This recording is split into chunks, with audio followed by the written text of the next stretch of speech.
நமது மெய்ப்பரும் நமது மீட்பரும் நமது ஆண்டவருமாகிய இயேசு கிறிஸ்துவில் பிரியமான உறவுகளே, நாள்தோறும் வத்திக்கான் வானொலியின் நிகழ்ச்சிகளை அருள் ஒளி இணையதளம் வழியாக உங்களுக்கு நாங்கள் ஒளிபரப்புகின்றோம்.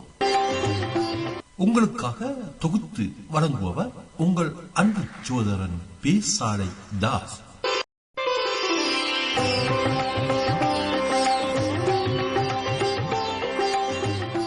லவ்தேத்து இயேசுஸ் கிறிஸ்துஸ். இயேசு கிறிஸ்துவுக்கு புகழ். தமிழ் கூறும் நல்லுலகில் வாழும் அனைத்து அன்புள்ளங்களுக்கும் வத்திக்கான் வானொலியின் வணக்கம். இறைவன் உங்கள் உள்ளத்தையும் இல்லத்தையும் தன் அன்பாலும் அருளாலும் அமைதியாலும் இன்றும் என்றும் நிரப்புவாராக.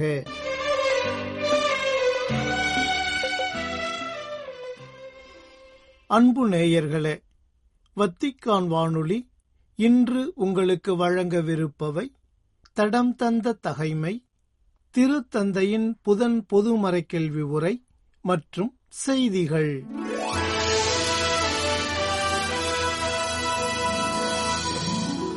தடம் தந்த தகைமை. விண்ணரசு புதையலுக்கு ஒப்பாகும்.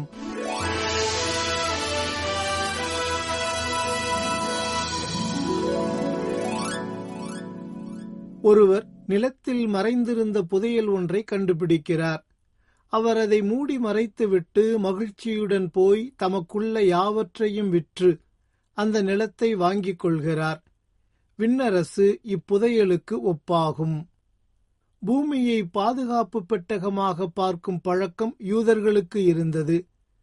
பூமியே பணத்தை பத்திரப்படுத்தி வைக்கும் வங்கி என்றொரு யூத பழமொழியும் உண்டு. பாலஸ்தீன விசுவாசிகள் நிலத்தை மிகவும் கவனமாகவும் எதிர்பார்ப்புடனும் உழுவர். அதற்கு காரணம், தங்கள் மூதாதையர் ஏதேனும் புதையலை அந்நிலத்தில் மறைத்து வைத்திருக்க கூடும் என்பதே. இறையாட்சியை மிகவும் கவனமாக எதிர்பார்க்க வேண்டியுள்ளது. பெரியவற்றை பெற சிறியவற்றை இழந்துதான் ஆக வேண்டும். இதுவும் வேண்டும் அதுவும் வேண்டுமென்றால் எதுவும் சேராது. இறையாட்சி என்னும் நிறைநிலையை பெற நமக்குள் உளவும் சிறு இன்பங்களை களைந்தே ஆக வேண்டும். உலகம் காட்டும் நுகர்வு, தேவைக்கு அதிகமாகச் சேர்த்தல், கவர்ச்சிகரமாக விளம்பரப்படுத்தல், பதுக்கல், சுரண்டல் போன்ற யாவும் இம்மண்ணுக்குள் நிலவும் இறையாட்சியை இறுக மூடி வைத்துள்ளன. நல்லவற்றையும் நல்லவரையும் வெளிக்கொணரும் பொறுப்பு நமதே.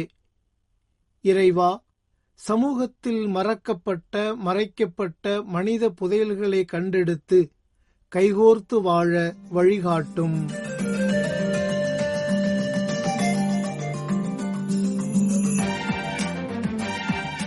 திருத்தந்தையின் புதன் பொது மறைக்கல்வி உரை. திரு அவையின் படிநிலை அமைப்பு. என்னை நீ அழைத்தாய், பின் செல்ல பணித்தாய், இறைவா வழி நடத்தி செல்வாய், இறைவா வழி நடத்தி செல்வாய். என்னை நீ அழைத்தாய், பின் செல்ல பணித்தாய், இறைவா. திருத்தந்தையின் புதன் பொது மறைக்கல்வி உரை. மார்ச் 25 புதன்கிழமை வத்திக்கானின் புனித பேதுரு பெருங்கோவில் வளாகத்தில் சரியாக காலை 10 மணிக்கு தனது புதன் பொது மறைக்கல்வி உரையை தொடங்கினார் திருத்தந்தை 14ஆம் லியோ. மக்களினங்களின் ஒளி என்ற திரு அவை பற்றி 2ஆம் வத்திக்கான் பொதுச்சங்க ஆவணத்தில் 2ஆம் அதிகாரத்தில் உள்ள இறைமக்கள் என்ற தலைப்பில் திரு அவையை இறைமக்கள் என்று விவரித்த பிறகு அதன் படிநிலை அமைப்பு குறித்து தனது சிந்தனைகளை திருப்பயணிகளுடன் பகிர்ந்து கொண்டார் திருத்தந்தை. முதலில் திருத்தூதர் பவுல் எபேசியருக்கு எழுதிய திருமுகத்திலிருந்து இறை வார்த்தைகள் ஆங்கிலம், இத்தாலி மற்றும் பல்வேறு ஐரோப்பிய மொழிகளில் வாசிக்கப்பட்டன. இப்போது வாசகத்திற்கு செவிமடுப்போம். எனவே இனி நீங்கள் அந்நியரல்ல, வேற்று நாட்டினரும் அல்ல, இறைமக்கள் சமுதாயத்தின் உடன்குடிமக்கள், கடவுளின் குடும்பத்தைச் சேர்ந்தவர்கள், திருத்தூதர்கள், இறைவாக்கினர்கள் ஆகியோர்களை அடித்தளமாகவும் கிறிஸ்து இயேசுவையே மூலைக்கல்லாகவும் கொண்டு அமைக்கப்பட்ட கட்டடமாய் இருக்கிறீர்கள். இறை வார்த்தை வாசிப்பிற்கு பிறகு திருத்தந்தை தனது புதன் பொது மறைக்கல்வி உரையை தொடங்கினார். Proseguiamo le catechesi sui documenti del Concilio Vaticano II, commentando la Costituzione dogmatica Lumen Gentium sulla Chiesa. Dopo averla presentata come popolo di Dio, oggi consideriamo la sua forma gerarchica. La Chiesa cattolica trova il suo fondamento negli Apostoli, voluti da Cristo come colonne vive del suo corpo mistico, e possiede una dimensione gerarchica che opera a servizio dell'unità, della missione e della santificazione di tutte le membra. அன்புள்ள சகோதரர் சகோதரிகளே, காலை வணக்கம். உங்கள் அனைவரையும் அன்புடன் வரவேற்கின்றேன். கத்தோலிக்க திரு அவை திருத்தூதர்களை தனது அடித்தளமாக கொண்டுள்ளது. கிறிஸ்து அவர்கள் அனைவரையும் தனது மறையுடலின் உயிருள்ள தூண்களாக நியமித்தார். இது ஒரு படிநிலை தன்மையை கொண்டுள்ளது. இத்தன்மை அதன் உறுப்பினர்கள் அனைவரது ஒற்றுமைக்கும் அதன் திருத்தூது பணிக்கும் மற்றும் அவர்கள் புனிதமடைவதற்கும் பணி செய்கிறது. இந்த புனிதமான படிநிலையானது இயேசுவின் உயிர்ப்புக்கு அதிகாரப்பூர்வ சாட்சிகளாகவும் ஆண்டவராலேயே உலகெங்கும் திருத்தூது பணிக்கு அனுப்பப்பட்டவர்களாகவும் விளங்கும் திருத்தூதர்களின் மீது நிலையாக கட்டப்பட்டுள்ளது. திருத்தூதர்கள் இயேசுவின் மீட்பளிக்கும் போதனைகளை நம்பிக்கையோடு பாதுகாக்க அழைக்கப்பட்டிருப்பதால் அவர்கள் தங்கள் திருப்பணியை மற்ற மனிதர்களிடம் ஒப்படைக்கிறார்கள். கிறிஸ்து மீண்டும் வரும் வரை இப்பணியை பெற்றுக்கொண்டவர்கள் மேய்ப்பு பணியின் தலைமுறைகளாக திரு அவையை புனிதப்படுத்தவும் வழிநடத்தவும் போதிக்கவும் செய்கிறார்கள். நற்செய்தியிலும் திரு அவையின் பாரம்பரியத்திலும் வேரூன்றியுள்ள இந்த திருத்தூது வழிமரபு மக்களினங்களின் ஒளி என்ற ஆவணத்தின் 3ஆம் அதிகாரத்தில் மேலும் விரிவாக ஆராயப்படுகிறது. அந்த அதிகாரம் திரு அவையின் படிநிலை அமைப்பு, குறிப்பாக ஆயர் நிலை என்று தலைப்பிடப்பட்டுள்ளது. திரு அவையின் படிநிலை அமைப்பு என்பது ஒரு சமூக அமைப்பாக அதன் உள் நிர்வாகத்திற்காக உருவாக்கப்பட்ட வெறும் மனித கற்பனை அல்ல, மாறாக கிறிஸ்து திருத்தூதர்களிடம் ஒப்படைத்த திருத்தூது பணியை உலகம் முடியும் வரை நிலைத்திருக்கச் செய்வதற்காக ஏற்படுத்தப்பட்ட ஒரு இறை நிறுவனம் என்று பொதுச்சங்கம் அறிவுறுத்துகிறது. திரு அவையின் சாராம்சத்தை விளக்கும் முதல் 2 அதிகாரங்களுக்கு பிறகு இந்த தலைப்பு 3ஆம் அதிகாரத்தில் இடம்பெறுவதால் படிநிலை அமைப்பு என்பது இறைமக்கள் என்ற கருத்தாக்கத்தை விட 2ஆம் பட்சமானது என்று கருதிவிடக்கூடாது. மக்களினங்களுக்கு என்ற ஆவணத்தில் குறிப்பிட்டுள்ளபடி திருத்தூதர்கள் ஒரே சமயத்தில் புதிய இஸ்ரேலின் வித்தாகவும் புனிதமான படிநிலை அமைப்பின் தொடக்கமாகவும் இருந்தனர். அவர்கள் கிறிஸ்துவின் பாஸ்கா மறைபொருளால் மீட்கப்பட்ட ஒரு சமூகமாகவும் உலகிற்கு மீட்பின் கருவியாக நிறுவப்பட்டவர்களாகவும் திகழ்கிறார்கள். பொதுச் சங்கம் எதை உணர்த்த விரும்புகிறது என்பதை புரிந்து கொள்ள மக்களினங்களின் ஒளி என்ற ஆவணத்தின் 3ஆம் அதிகாரத்தின் தலைப்பை கவனமாக வாசிப்பது அவசியமாகும். இது திரு அவையின் அடிப்படை அமைப்பை தெளிவுபடுத்துகிறது. இந்த அமைப்பு தந்தை இறைவனிடமிருந்து மகன் வழியாக பெறப்பட்டு தூய ஆவியாரின் வருகையால் நிறைவு பெற்றது. நவீன காலத்தில் அமைப்புச் சட்டம் என்ற சொல் குறிப்பது போல திரு அவையின் நிறுவன கூறுகளை மட்டும் முன்வைப்பது திருச்சங்க தந்தையர்களின் நோக்கமல்ல.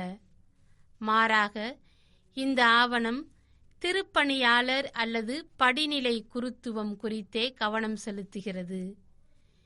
இது நம்பிக்கையாளர்களின் பொதுவான குருத்துவத்திலிருந்து வெறும் அளவில் மட்டுமல்ல, தன்மையிலேயே வேறுபடுகிறது. இருப்பினும் இவை இரண்டும் ஒன்றையொன்று சார்ந்துள்ளன. ஏனெனில் இவை ஒவ்வொன்றும் தமக்கே உரிய முறையில் கிறிஸ்துவின் ஒரே குருத்துவத்தில் பங்கு பெறுகின்றன. எனவே திரு அவையில் பணியாற்றுவதற்காக புனித அதிகாரம் அருளப்பட்ட மனிதர்களிடம் ஒப்படைக்கப்பட்ட திருப்பணியை பற்றி திருச்சங்கம் பேசுகிறது. இது குறிப்பாக ஆயர் நிலை, அடுத்ததாக குருத்துவ நிலை மற்றும் திருத்தொண்டர் நிலை ஆகியவற்றை ஒரே திருநிலைப்பாட்டு அருள் சாதனத்தின் நிலைகளாக விளக்குவதில் கவனம் செலுத்துகிறது. படிநிலை என்ற அடைமொழியின் மூலம் நல்ல ஆயராகிய இயேசுவின் செயலில் திருத்தூது பணிக்கு இருக்கும் புனித தொடக்கத்தையும் அதனுள் இருக்கும் உறவுகளையும் சுட்டிக்காட்ட பொதுச்சங்கம் விரும்புகிறது. முதலாவதாக ஆயர்களும் அவர்கள் வழியாக அருள் பணியாளர்களும் திருத்தொண்டர்களும் சில பணிகளை ஏற்றுக்கொண்டிருக்கிறார்கள். இறை மக்கள் அனைவருக்கும் பணிபுரிய இப்பணிகள் அவர்களிடம் ஒப்படைக்கப்பட்டுள்ளன.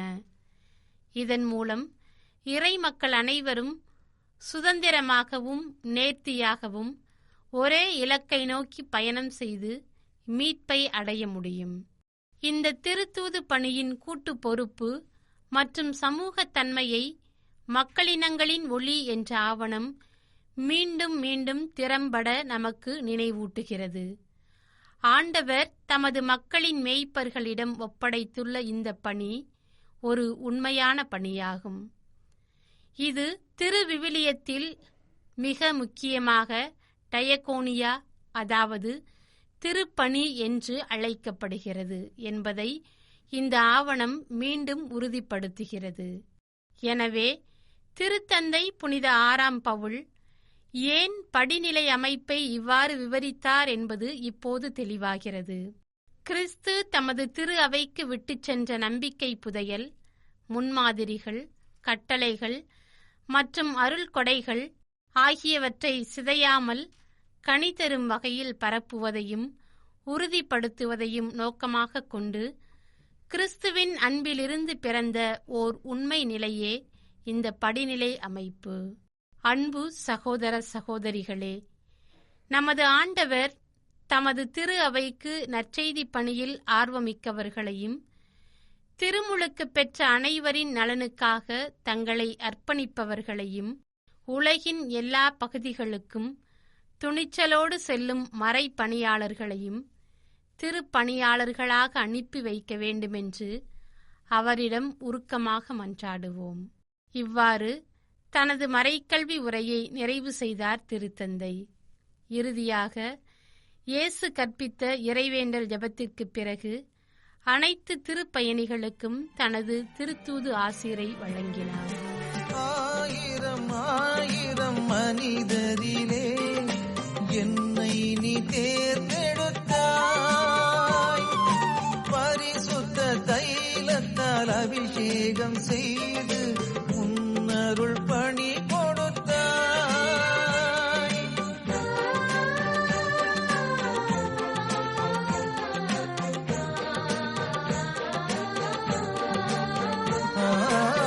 ஆயிரம் ஆயிரம் மனிதரிலே என்னை நீ தேர்ந்தெடுத்தாய், பரிசுத்த தைலத்தால் அபிஷேகம் செய்து உன்னருள் பணி கொடுத்தாய். பெறத்தறிய பேரு பெற்றேன் நான், பெறத்தறிய நேயர்களே, இந்நேரம் வரை நீங்கள் கேட்டு இறையருள் பெற்று மகிழ்ந்தது திருத்தந்தையின் புதன் பொதுமறை கேள்வி உரை.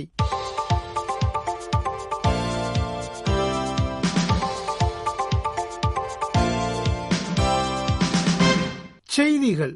இறையழைத்தல் என்பது ஒருமுறை கிடைக்கும் வரம் அல்ல, மாறாக அது வாழ்நாள் முழுதும் விரியும் ஒரு பாதை. அது வளர்ந்து கனிதர வேண்டுமெனில் இறைவனுடனான உறவின் மூலம் நாள்தோறும் அது பேணி வளர்க்கப்பட வேண்டும் என்று கூறியுள்ளார் திருத்தந்தை 14ஆம் லியோ. வருகிற ஏப்ரல் மாதம் 26ஆம் தேதி சிறப்பிக்கப்படவிருக்கும் 63வது உலக இறையழைத்தல் நாளுக்கென மார்ச் 25 புதன்கிழமையன்று வெளியிட்டுள்ள செய்தி ஒன்றில் இவ்வாறு கூறியுள்ள திருத்தந்தை, இறைவனின் கொடையை உள்ளகத்தில் கண்டறிதல் என்ற கருப்பொருளை மையமாக கொண்டு 4 துணை தலைப்புகளில் தனது சிந்தனைகளை பகிர்ந்து கொண்டுள்ளார். விசுவாசிகள், குறிப்பாக இளைஞர்கள், கடவுளின் இலவசமான மற்றும் மாற்றத்தை ஏற்படுத்தும் கடவுளின் அருள்கொடையை கண்டறிவதற்கான ஒரு வழியாக இறையழைத்தலின் அகப்பரிமாணத்தை தழுவிக்கொள்ளுமாறு அழைப்பு விடுத்துள்ளார். வாழ்க்கையின் உண்மையான அழகு என்பது நம் கண்களால் மட்டும் காணப்படுவதில்லை, மாறாக அகச்சிந்தனை மற்றும் நமது உள் எண்ணங்களுக்கு கவனம் செலுத்துவதன் மூலமும் அனுபவிக்கப்படுகிறது என்று வலியுறுத்தியுள்ளார் திருத்தந்தை. மேலும் இயேசுவை பின்பற்றுவது ஆன்மீக மாற்றத்துக்கு வழிவகுக்கிறது என்றும் அது தனிநபர்களை தங்கள் விசுவாசத்தில் வெறும் நல்லவர்களாக மட்டுமல்லாமல் புனிதர்களைப் போலவே அழகானவர்களாகவும் ஆக்குகிறது என்று விளக்கியுள்ளார் திருத்தந்தை. குடும்பங்கள், பங்குத்தலங்கள் மற்றும் துறவற குழுமங்களுக்குள் இறை அழைத்தல்கள் தழைத்தோங்குவதை ஊக்குவிக்கும் ஒரு சூழலை உருவாக்குவதன் முக்கியத்துவம் குறித்து எடுத்துக்காட்டியுள்ள திருத்தந்தை, இறை நம்பிக்கை, இறைவேண்டல் மற்றும் ஆதரவு நிறைந்த இத்தகைய சூழல் இறைவனின் அழைப்புக்கு செவிமடுக்கவும் அதை வளர்க்கவும் ஏற்றுக்கொள்ளவும் வழிவகுக்கிறது என்று எடுத்துரைத்துள்ளார். மேலும் கடவுளுக்கும் அவருடைய மக்களுக்கும் இடையேயான ஆழமான பிணைப்பை நாம் உணர்ந்து கொள்ள வேண்டும் என்றும், கடவுள் நம் ஒவ்வொருவரையும் ஆழமாக அறிந்திருப்பதால் அவருடைய எல்லையற்ற இரக்கத்தை வெளிப்படுத்தும் வகையில் அன்பு, நம்பகத்தன்மை மற்றும் தாராள மனப்பான்மை நிறைந்த இதயங்களுடன் நாம் அவருக்கு பதிலளிக்க வேண்டும் என்றும் அழைப்பு விடுத்துள்ளார் திருத்தந்தை.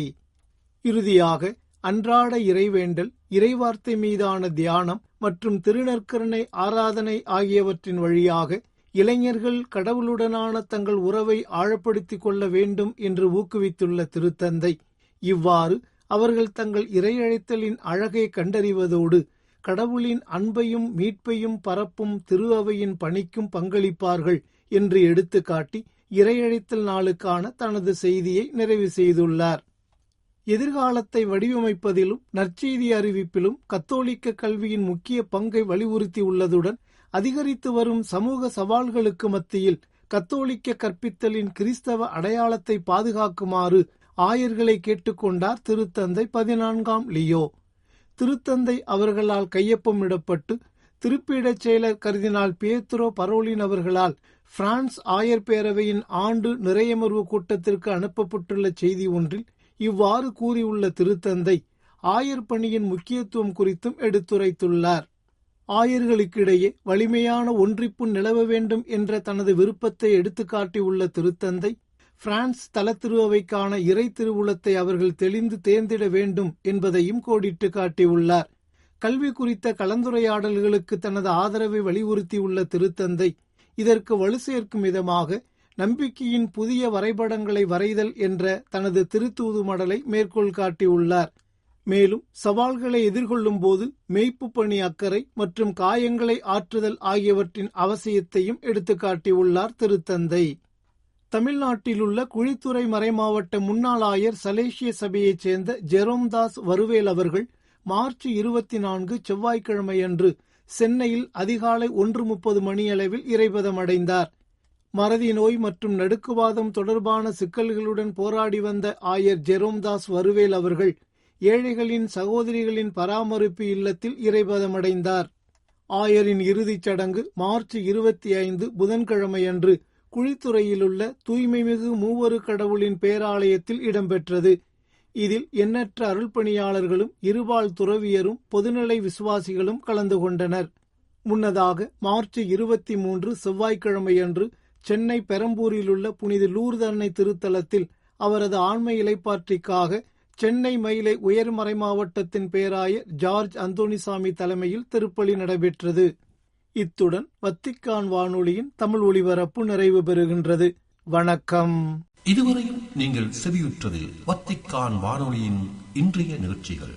மீண்டும் மற்றொரு வத்திக்கான் வானொலி நிகழ்ச்சியில் உங்கள் அனைவரையும் சந்திக்கும் வரை அன்பு விடைபெற்றுச் செல்வது உங்கள் அன்பின் பேசாலை தாஸ்.